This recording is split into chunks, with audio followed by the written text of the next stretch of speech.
और इसी बीच एक बड़ी खबर आपको बता दें, पंपी जैन के घर छापा पड़ा है। कन्नौज में पंपी जैन के घर छापा पड़ा है। लगातार छापेमारी का दौर जारी है। पीयूष जैन केस में एक और इत्रलोक पर छापा। पंपी जैन के कन्नौज वाले घर पर छापा पड़ा है। एक के बाद एक लगातार छापे पड़ रहे हैं।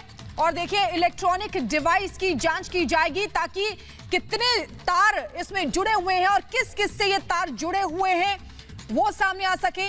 पंपी जैन एमएलसी जिसके घर पर छापा पड़ा है, टेक्निकल टीम यहां पर पहुंची है। बड़ी खबर आपको बता दें, टेक्निकल टीम पहुंची है और इसीलिए पहुंची है क्योंकि जो भी इलेक्ट्रॉनिक डिवाइस होगी जिससे किसी भी तरीके की चैट करने की कोशिश की गई होगी या और भी तरीके के सुराग खंगालने की कोशिश इस टीम के जरिए की जा रही है। टेक्निकल टीम पहुंची है। पंपी जैन के घर इलेक्ट्रॉनिक डिवाइस की जांच की जाएगी।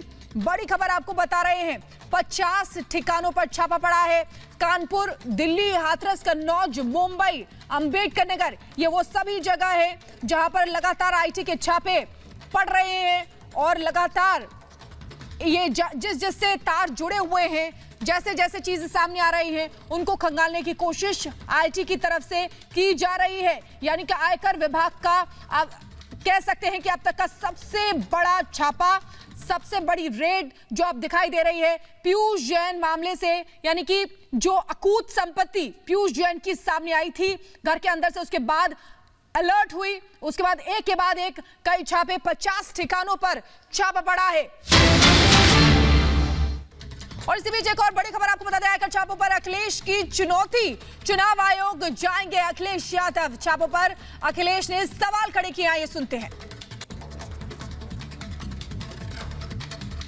ये छापे और बढ़ते जाएंगे, इसलिए मैं इलेक्शन कमीशन से अपील करूंगा कि अगर उनके कोड ऑफ कंडक्ट में ये आता हो तो कि ये छापे चुनाव के बाद मारे जाएं। जितने छापे मारने हैं चुनाव के बाद मारे जाएं। और सीधे चलेंगे, विवेक हमारे साथ जुड़ गए हैं, उनसे बात करते हैं। विवेक, बहुत बड़ी छापेमारी है, एक के बाद एक कई छापे पड़ रहे हैं। कह सकते हैं अब तक का आयकर विभाग का सबसे बड़ा ये बड़े छापेमारी चल रही है। एक और इत्रलोक पर छापा पड़ा है। जब बिल्कुल अपने आप में बड़ी छापेमारी है और पीयूष जैन के बाद पंपी जैन पर जो छापेमारी हुई उसमें अभी हमने देखा कि 3 से 4 लोग घर के अंदर गए और जिनको ये बताया गया कि वो टेक्निकल टीम के लोग हैं। हालांकि उसके बाद तकरीबन 8 से 10 मिनट बाद ही वो लोग यहाँ से बाहर निकले और उनके हाथ में एक बैग था। वो बैग लेकर के वो यहाँ से बाहर निकल गए। अब देखना होगा कि क्या चीजें